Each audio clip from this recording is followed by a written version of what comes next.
Picture yourself crossing a busy street one afternoon. You glance to the left, see the oncoming cars, and step forward, feeling confident there's enough time. Then, from the corner of your eye, you notice a vehicle barreling faster than expected. In that moment, your senses sharpen to a terrifying clarity. The scream of tires on asphalt slices the air, your pulse thunders in your ears, and your breath lodges somewhere in your throat. You catch a glimpse of headlights reflecting off your clothes, bright enough to sting your eyes. Time stretches into a suspended hush, as if the world itself braces for impact. Yet somehow, by a force beyond your reckoning, you step away unscathed. It's over in seconds, but the echoes stay. Your heart still hammers, your palms still sweat, your mind still grapples with the razor edge of mortality. How did you make it? Was it just luck? Or is there something else at work? A strange possibility that in another version of events, that car didn't stop. This unsettling idea leads us into the concept called quantum immortality. In the simplest terms, it suggests that from your own viewpoint, you might never truly experience your own death. Even if every outside observer sees a person's life end in one timeline, you, the one at risk, continue in another branch of reality where you survive. Scientists debate the details, but the gist is that your conscious awareness always finds a timeline in which you carry on, even when an event seems deadly. The phrase "you can't die" is sometimes used to sum it up, though it might sound like a wild claim. It doesn't mean you'll walk around on Earth forever without aging or changing.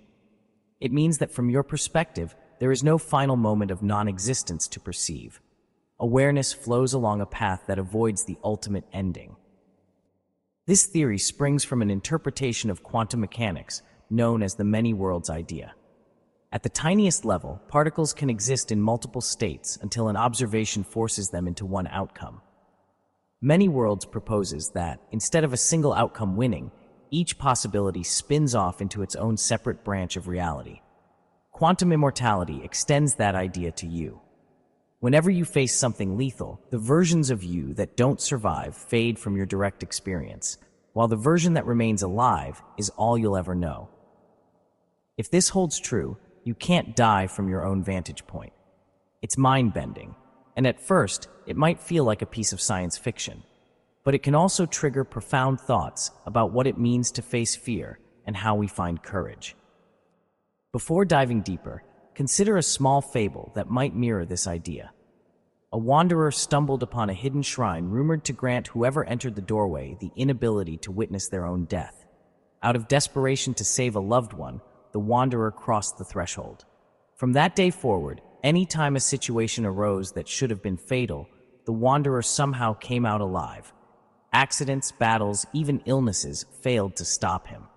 At first, he believed it was pure magic, but over time, he began to wonder if there were countless worlds and that in each critical moment, his awareness found the path where he continued. He underwent an inner transformation, losing much of his old anxiety. Yet he still saw others perish, reminding him that to the outside world, death was very real.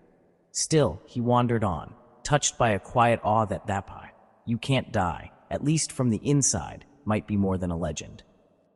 On a personal level, this notion can be both liberating and terrifying. Liberating, because if you never truly perceive a final end, perhaps you can live more boldly. Terrifying, because it challenges our basic assumptions about time, fate, and how reality works. Some people feel comforted by the idea, while others find it unnerving. But even if you remain skeptical of the science, viewing "you can't die" as a metaphor can be enough to shake up your perspective on fear and possibility. It invites you to wonder if the dread of a final cutoff might be limiting your potential. It nudges you to ask, what would I do differently if I genuinely believed my story never hits a dead end? To make sense of this, it helps to explore how "you can't die" connects to psychology and self-discovery. One way is to look at the teachings of Carl Jung, a Swiss psychiatrist who believed our minds are made up of conscious awareness and a vast unconscious realm. Hidden within that unconscious is the shadow, a place where we bury fears and impulses we find uncomfortable. Jung also spoke of individuation, the process of becoming more whole by integrating these hidden parts of ourselves. When faced with the possibility of never fully experiencing death, the shadow's hold can begin to shift. It might reveal regrets or hidden desires that once seemed too risky to pursue. After all, if your consciousness always finds a way forward, what excuse remains for not exploring the deepest corners of who you are? For instance, many of us fear failing in life. We hesitate to pursue our passions because we sense we have only one shot, one limited lifespan. But if "you can't die" is taken seriously, that fear might lose its sting. Suddenly, the looming pressure of a last moment fades, giving more room for curiosity about what you can create, how you can love, or which talents you might uncover. It doesn't mean you should act recklessly or assume no consequences. Rather, it encourages a fresh perspective. Maybe the door doesn't slam shut when you expect it, so why not live with more openness? Jung's view ties this to the idea of dreams. In our dreams, we can experience countless scenarios that blur the line between reality and imagination. You might have a nightmare of falling from a great height, only to wake up safe in your bed. That abrupt shift can feel like traveling from one version of events to another. If we apply this dreamlike logic to life itself, then quantum immortality becomes a kind of waking dream scenario, a bigger expression of the same principle.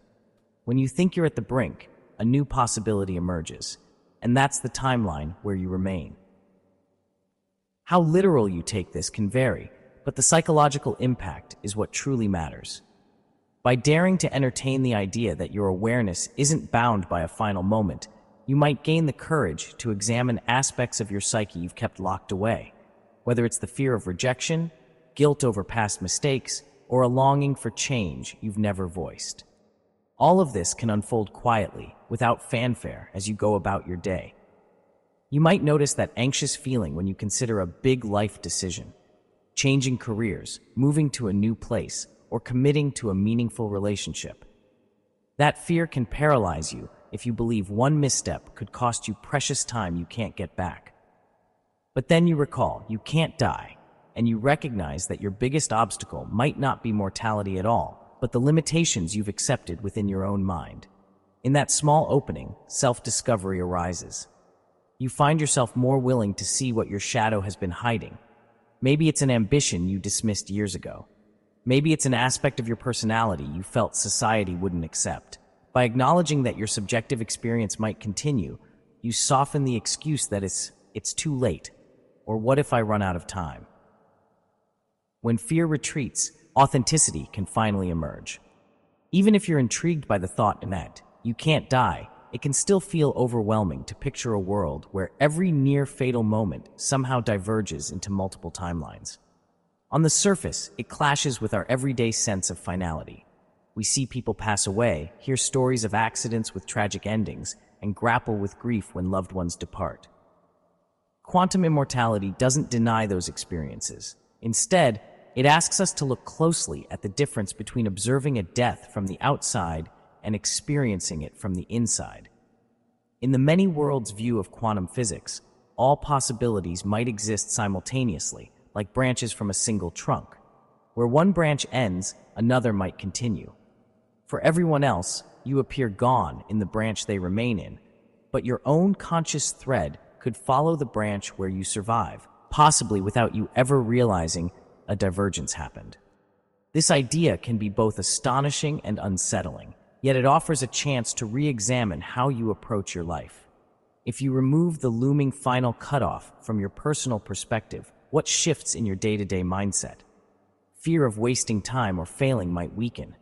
You might discover a spark of boldness you never knew you had. You begin asking, what if I lived as though death, from my standpoint, never truly arrived? That doesn't mean throwing caution to the wind or assuming no consequences, because choices still matter. You remain responsible for how you treat others and yourself. Rather, the absence of a last moment to experience can release a heavy weight from your shoulders, the weight that says everything must be rushed or else. Now you have the mental space to confront more subtle doubts and insecurities, those that thrive when you assume your chances to find meaning are strictly limited. Carl Jung's work shows how inner conflicts often revolve around a part of ourselves that feels trapped by external pressures. We might suppress genuine interests or hold back from new paths out of fear that time is short or that we're too fragile. By introducing the concept you can't die, you sidestep that core dread and open a doorway for deeper exploration of who you could become. The shadow, which contains your hidden aspects, might start revealing its contents more freely. You could find yourself remembering old dreams, feeling a sudden urge to travel, or initiating heartfelt conversations you used to avoid. Freed from the terror of a final cut, you stop relying on fear as a motivator and start looking toward desire, curiosity, or love. Consider a scenario in which someone has always wanted to create art, but never pursued it seriously. They might say, "There's no time. I can't afford to waste years if I'm not good enough." In a worldview where each attempt could splinter into countless possibilities, there's no single doomsday for your potential. You may not physically see these alternate paths, but on a personal level, the knowledge that your conscious awareness can continue dissolves the old excuse of, "I'm running out of life." Suddenly, expressing yourself might feel more possible, more urgent in the best way, because the fear of ultimate failure loses its sting. This doesn't guarantee a masterpiece or a secure income, but it removes the shackles of dread that often stop a project before it starts. With that freedom, the creative flame is allowed to burn brighter, and the hidden self that dreamed of painting or writing or composing is finally invited to the surface. Quantum immortality in that sense becomes a catalyst, not a proven fact you must accept on blind faith. By believing you can't die in your own subjectivity, you let your psyche roam beyond the usual walls of fear. As a result, you might treat each day less like a countdown and more like an ongoing process of becoming. Jung described individuation as a journey toward integrating all parts of who we are, shining a light on the shadow, reconciling contradictions within us, and ultimately emerging more authentic. When the largest contradiction of all, the dread of final extinction, is lifted, it can feel like a sudden revelation. You might actually have the time, space, and capacity to evolve into the version of yourself you thought was only a dream. Whether the cosmic details of multiple timelines hold literal truth or not, the psychological opening they create is undeniable. It's as though you tap into a wellspring of new possibilities, each hinting that the path continues further than you can imagine. Even with these uplifting perspectives, there's a natural question. How does the limal "you can't die" reconcile with the real pain of losing friends, family, or even beloved pets? Quantum immortality never claims you won't see others pass away from your vantage point, only that your own first-person experience avoids the moment of total cessation. It can be wrenching to feel left behind when someone dear to you reaches the end of their story in the timeline you occupy. Yet the notion that, in some parallel branch, they may still be thriving doesn't negate your grief here and now. It does, however, offer a hint of solace when contemplating the grand scale of reality. Perhaps every meaningful bond continues in some form or another, even if you can't perceive it directly. That hope might not erase sorrow, but it can lessen the sting of finality and nudge you toward cherishing your connections more deeply. Carl Jung spoke of the collective unconscious, a shared reservoir of universal symbols and archetypes. When you lose someone, their image and energy might live on in your dreams or sudden memories that rise unbidden. If you weave the concept "you can't die" into that understanding, each time a memory surfaces, you could imagine it as a faint echo from another branch where your loved one's path persists. Symbolically, it can bring comfort and a sense that human relationships extend beyond the limits of a single timeline.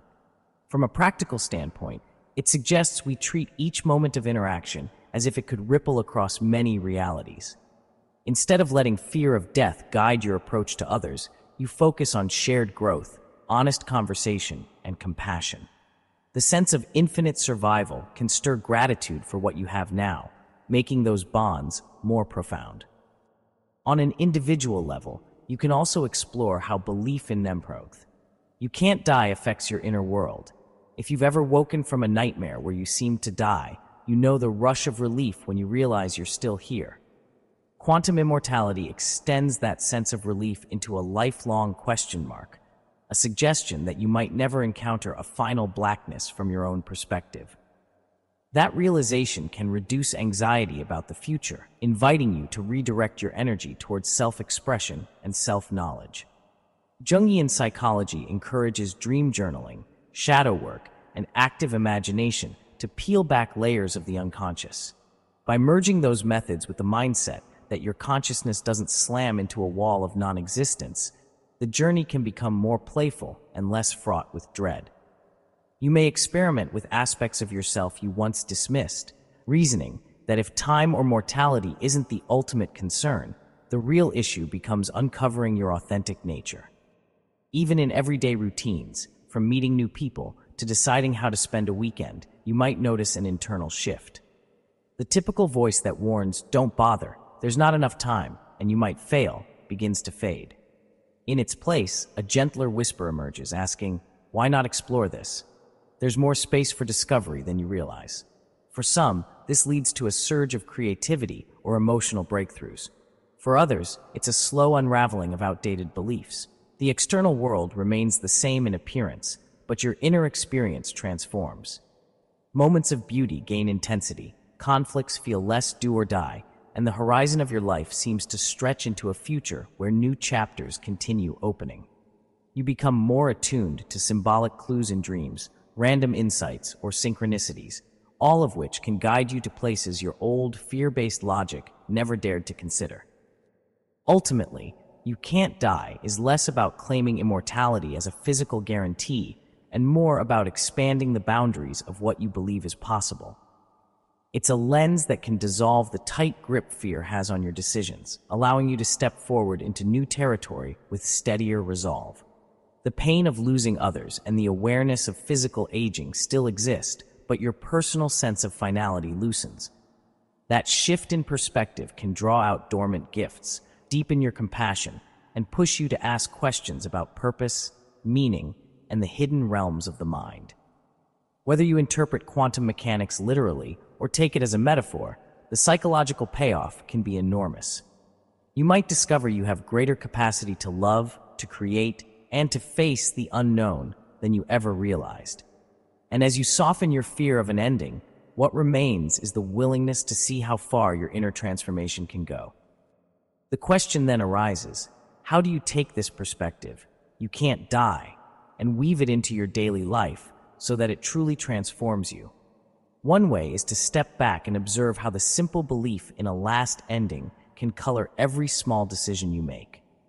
You might find that you often opt for what feels safe, even if it doesn't feed your passion.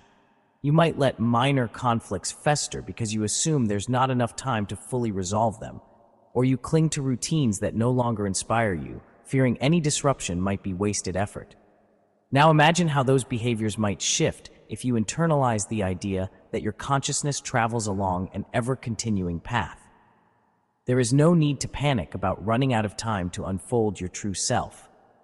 You might approach old concerns with fresh curiosity, asking, "Is this habit or conflict really worth carrying forward across countless potential realities?" In practical terms, you could start each morning with a simple reflection. Remind yourself that from your viewpoint, you might always find the timeline where you carry on. Notice any relief or sense of openness that arises. Then, throughout the day, pay attention to moments where fear of an end normally stops you. Instead of rushing or avoiding, you allow yourself to consider what you truly want. If the stakes of a final cutoff are gone, maybe you become more willing to learn a new skill or open up to someone you care about, unafraid of looking foolish or wasting time. This approach does not deny real challenges. It doesn't prevent setbacks or guarantee an easy path. Yet it can erode the entrenched notion that each stumbling block is a race against the clock. You may come to see difficulties as temporary hurdles rather than all-or-nothing emergencies. Carl Jung would likely encourage you to bring dreams into this process. If you go to bed conscious of the notion that you never meet your own extinction, your dreams might reflect that sense of expanded possibility. Instead of nightmares about sudden endings, you might find dream images that suggest an ongoing journey, doors opening to endless corridors, or landscapes that shift but never truly vanish. These dreams, even if they're just symbolic representations, can help your unconscious mind absorb the message that existence continues beyond your usual fears. Over time, you may feel a gentle unraveling of anxieties you once thought were permanent fixtures. The shadow, with its store of repressed emotions and unlived potentials, becomes more accessible because it's no longer guarded by the fear that any misstep will cost you the one life you have. You might discover a new dimension of yourself, perhaps a latent desire to explore the arts, to volunteer for a cause, or to deepen relationships you once neglected. In moments when you do confront sorrow or the loss of others, the feeling of endless personal survival can take on a bittersweet flavor. You recognize that your own thread persists, yet you still grieve the absence of those who shaped your world.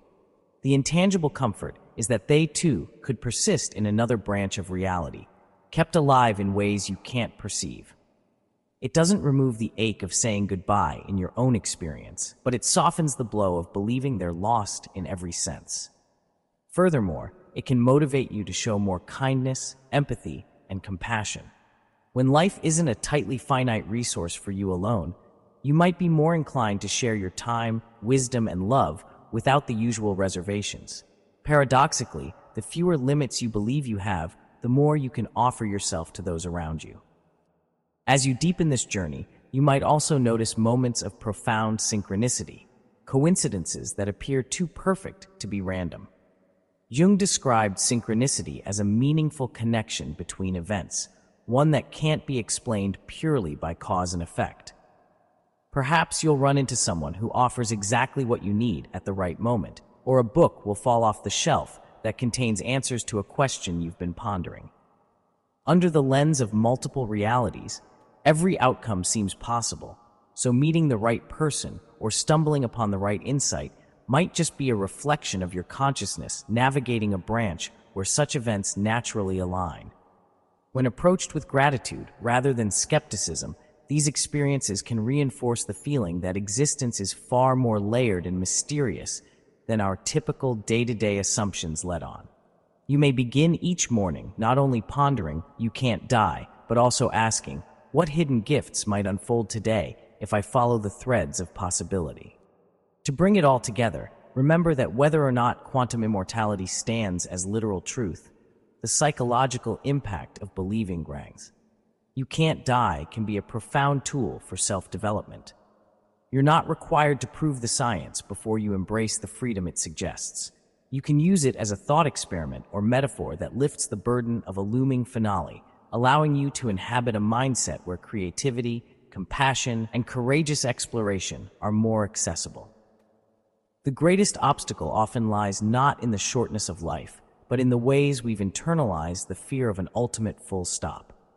By loosening that fear, you can dissolve many of the excuses and blocks that keep you from living with purpose. If you choose to adopt this perspective, take a moment to reflect on what it brings up in you. You might feel a wave of relief at the thought that there's no ticking clock for your personal growth. Or you might feel a flicker of anxiety, worried that removing mortality's deadline could lead to aimlessness. That tension is natural. It can spark a deeper dialogue with your inner self. Perhaps you realize that much of your drive came from running away from an ending, and now you need a more uplifting reason to move forward. Or you discover with surprise that letting go of the last moment's threat unleashes a powerful sense of creativity that had been bound in caution. Either way, this confrontation opens a door to self-knowledge. Carl Jung believed that facing internal paradoxes is the route to individuation, the process of becoming the most integrated version of yourself. You can't die can be one such paradox, challenging your everyday logic, yet offering an inner truth that resonates on a profound level. From this vantage, your life ceases to be a single track, rushing toward a hard stop, and becomes an ever-evolving tapestry of possible experiences. You might still feel pain, loss, or regret at times, but the horizon remains open. The dread that once whispered, "There isn't enough time," recedes, replaced by an invitation to explore your depths without the weight of an irreversible ending. In practical application, you could begin by examining one area of your life where you feel stuck. It might be a relationship that has stagnated, a creative pursuit you've always postponed, or a personal habit you can't seem to break. Ask yourself, if I believed my awareness never faced a final curtain, how would I approach this differently? Observe what changes in your attitude, your willingness to take a risk, or your inclination to show vulnerability. You might be surprised to find the door that once seemed locked starts to open, simply because the fear of wasting a precious, finite resource no longer looms so large. As this exploration continues, keep track of any meaningful coincidences or shifts in dreams. Notice how your shadow reveals itself when the pressure of limited time lifts. These elements come together to shape a personal path of growth that aligns with your true nature rather than the constraints you once believed were absolute. No one can say with final authority whether your consciousness truly finds a timeline where you never meet a last moment. But by letting the idea guide your outlook, you can transform habitual dread into curiosity, shift focus from potential endings to ongoing discovery, and forge a relationship with your own psyche that is more honest and expansive. In a world that often encourages fear and urgency, daring to believe bling. You can't die can feel like a rebellion, a quiet act of faith that, beneath life's surface, there is always more than meets the eye. Through that faith, you may learn that the ultimate key to living well lies in dropping the weight of a stark finish line, discovering instead that the journey flows farther than you ever imagined, and that who you are has layers yet to be revealed. In moments when you glimpse what feels like pure possibility, it can be surprising how quickly self-doubt tries to creep back in. One day you may feel certain that consciousness never truly ends, carrying that sense of freedom as you dare to try something new. But then you wake up the next morning to the usual responsibilities and the old concerns about time, failure, and judgment. The concept of you can't die might waver in your mind, seeming almost too good or too strange to be true. That is exactly where the deeper work begins. It's one thing to be thrilled by an idea in the abstract. It's another to internalize it so profoundly that it reshapes your everyday perspective. You can start by paying attention to your emotional responses whenever doubt surfaces. Do you feel fear or a clenched tension, as though you must hurry or else risk missing your one chance? That reaction, while natural, points to the part of you still clinging to the notion of a strict finish line. Carl Jung observed that true transformation often involves wrestling with opposing forces within the psyche. If you can't die is the radical invitation to live beyond fear. The skeptic within you is the anchor that keeps your feet on the ground. You can honor that skepticism without letting it paralyze your imagination. Rather than seeing these two sides, faith in infinite survival and adherence to a single mortal timeline, as contradictory, you can let them engage in a form of inner dialogue.